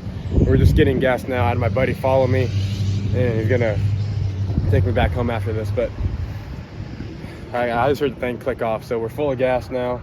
We got about 15 more minutes to go, and my ears are ringing. Of course, we have open headers, and exit's right under my foot, but really excited to finally get it in the shop. I'll do a video driving it, but it's really too loud. You won't be able to hear me. But once we get the exhaust done, I'll make sure to do a video on driving it. I'll see you guys in a minute.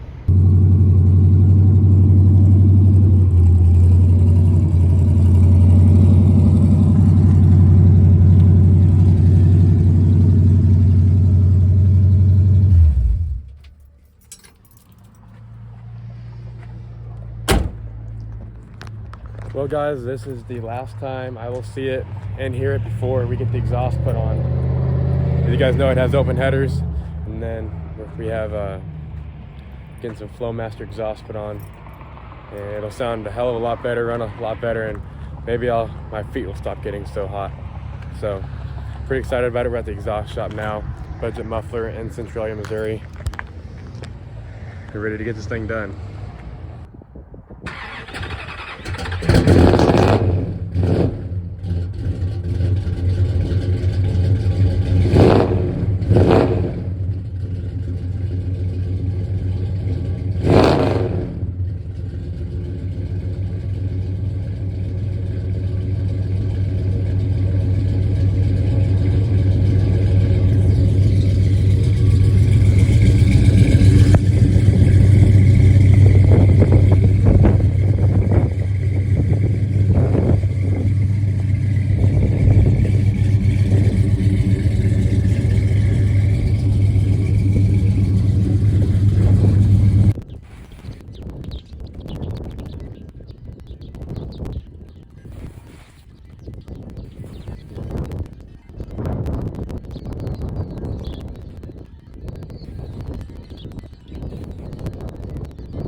kind of things to get it, to try to get it ready to go and try to get it going. And then I think I made 2 videos since then. One getting the engine loose, which took forever, and then another one getting it running finally, not driving but running. And since then we've got it running and driving and exhaust and what else have we done? And there's 2 dogs up here. Chocolate Lab and an Australian Shepherd. Yeah, we've done exhaust, done little stuff to get it going, like maintenance, like I said, the alternator and the voltage regulator went out. Other than that, that's pretty much the only issues I've had so far. Of course, there's little things like the radio doesn't work. The new sending unit I got doesn't read right, so it only reads about halfway. Like you fill it up and only read the halfway full. The temperature sending unit wasn't working at first either, and I got a new one of those, and it's working. The emergency flashers don't work. Apparently, you go in and clean the switch, and it works. That'll fix it. I cleaned the trunk out and got it looking nice. There's other little things I need to do too, like getting a different carpet in here because it's pretty worn out and rough.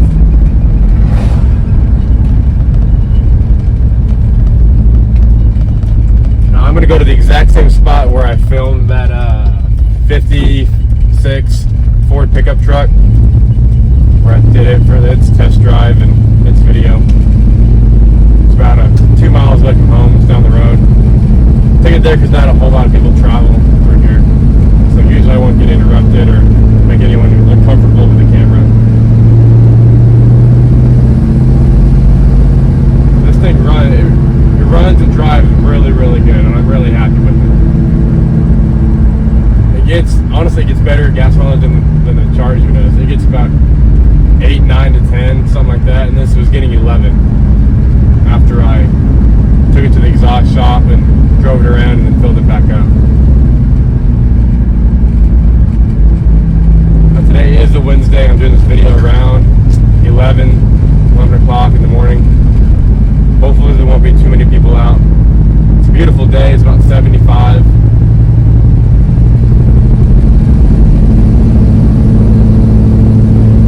This car doesn't have air conditioning, but it has the classic triangle windows that turn, and of course you can roll the windows down in the front and the back, which is really nice. Although they kind of need oiled. This is the only one that rolls down really nice. The other ones are pretty tough, but they do work.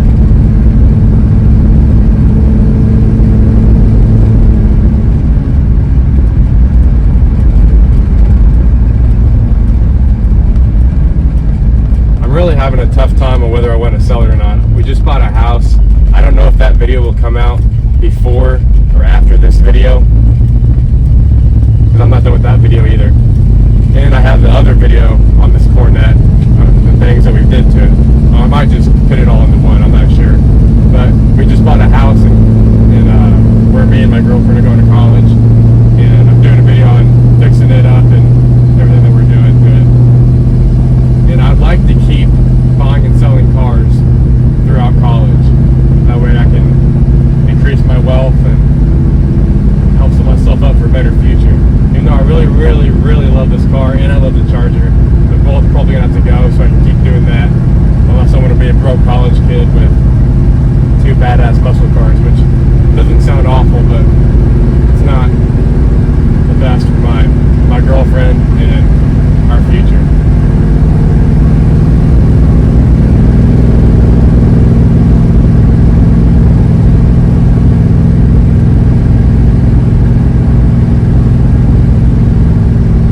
Cruises 70, no problem. I'm doing 70 on this back road, and it rides good. It needs new shocks, pretty bad, honestly, but right now you can deal with it.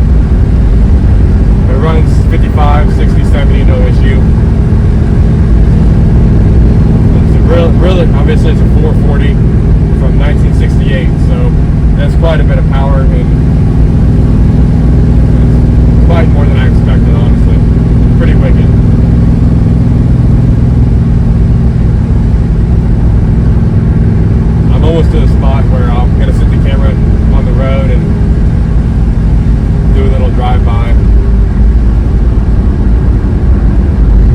doesn't have power brakes, so as you can expect, they can be a little stiff, make a little bit of noise. That's okay. And I did rebuild almost the whole entire brake system by myself. Like we did lines, hoses, some different fittings. I had to bend the lines myself. The only line I bought that was already pre-bent was the fuel line. And there's no one on the road, so I'm just gonna park here.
Car does generate a lot of attention,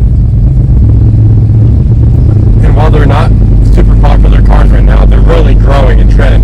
Kind of like how I guess like the second gen Chargers, it wasn't always like the coolest car, but like after the Dukes of Hazzard came out, they really just jumped up in popularity and became really like the most popular muscle car.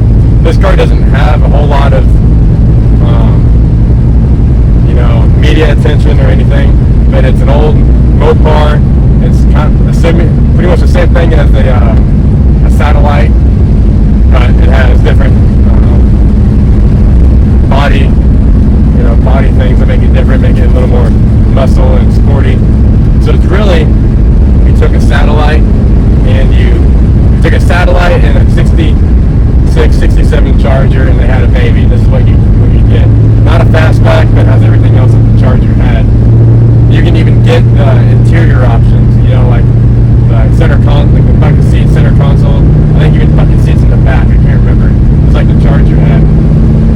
So that guy stopped, and he had a 67 RT. So people had them. They were popular cars. People loved them. They're really, really neat, badass cars. He loved it. He and his family stopped, and they were liking it. His kids were loving it. That was really nice. He lives just down the road from me. I've never met the guy, so that's a pretty cool interaction. I told him about my channel. I don't know if they'll see it, but if you do, I really appreciate you stopping. That's really nice of you. Not very many people I've talked to have had these cars, especially an RT. So it's cool to talk to someone who's had one.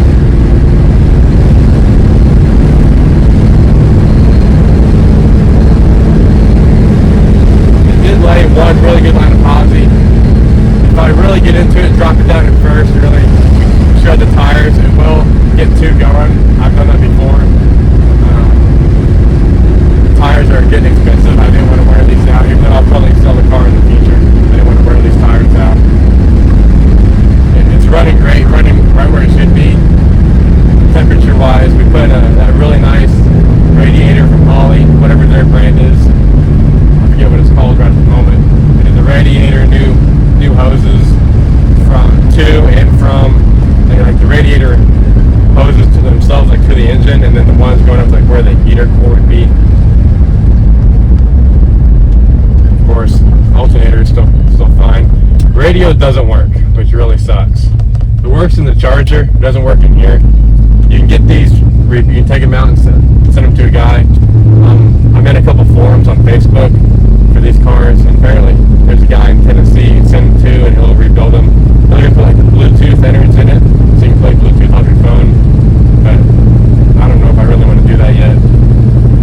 Heat works really well. I've driven this car when it's been pretty cold. The heat works very well. It doesn't have AC, of course. Lights work. The plug-in for the lighter is hot, but the switch, it doesn't work. So that won't work unless I get a new switch. The wipers do work. I just haven't got any wiper arms yet. Once I want to spend $150 on wiper arms, I haven't really worried about it too much. I just don't drive it in the rain, which I wouldn't anyways.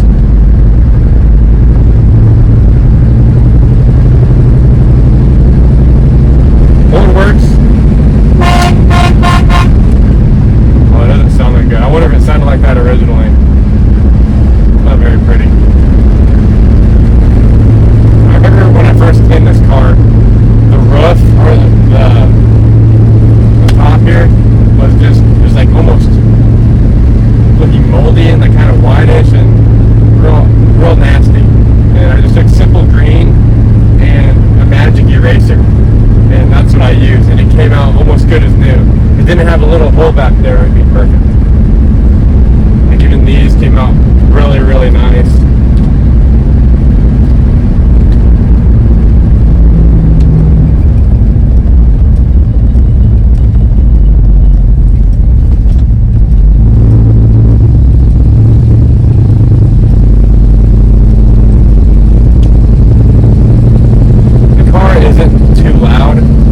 Especially if you have the window down right now because it's hot. But if I do have it up, it's not all that loud in here. Which before, when I had open headers, I wouldn't know if my blinkers are still on. I kind of forget about them. The only way I know if they're on is because they blink. You can hear it from the actuator down there. But other than that, there's no way to know. When you turn back, it doesn't shut itself off.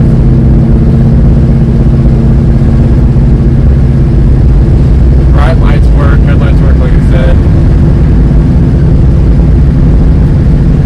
Think of anything else.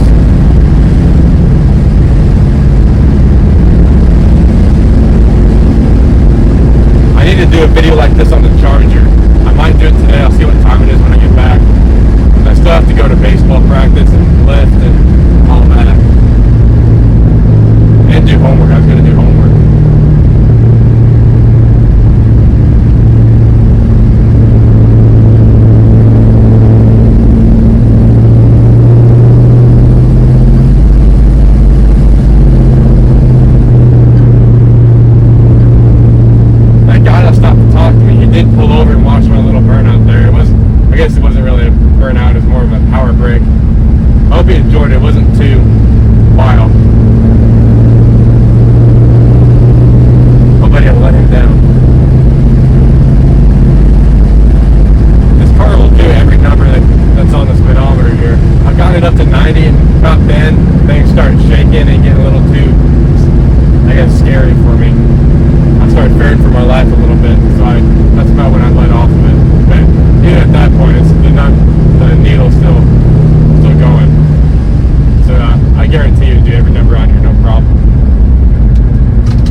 Now, in your opinion, would you rather have a 67 Coronet or a 72 Duster? You know, you got the Coronet with the big block versus the 340 small block, the big block killer, and the light Duster. Both awesome cars. Personally, I'll take the 340 all day, even though that 440 was a pretty cool car. I know some of you guys are probably a little frustrated or upset that you guys haven't got a lot of Duster content, because that's what most of you are here for. Most of my subscribers came for the Duster, which is amazing. Thank you guys so much. I cannot express to you guys enough how grateful I am to have this little community of people that are invested in what I'm doing here. I really appreciate it. I have teachers at school that are saying, when's the next Duster video? And I was like, I'm working on it. I'm in your class. I mean, stop giving me homework. You know what I mean? You know, I kind of get frustrated that the engine's taking so long. It was November. This is now March 7th. So it's been there for almost 3.5 months. But even if we had the engine, we couldn't even do anything with it. And I'd be tearing myself apart inside because I can't get the car on the road because I'm doing other stuff and the engine's sitting right there. But it's not here. So even though I could be working on brakes, getting everything ready for the engine, I wish I could, but I just can't right now. And it really is killing me, but there's some things that are more important right now. Anyways, I appreciate you guys for watching. I cannot express enough how thankful I am for everyone who's here and is supporting the journey of the Plymouth dumpster coming back to life. It means a lot. Thank you guys for watching Classic Auto Rescues, and until next time, I love you. Bye!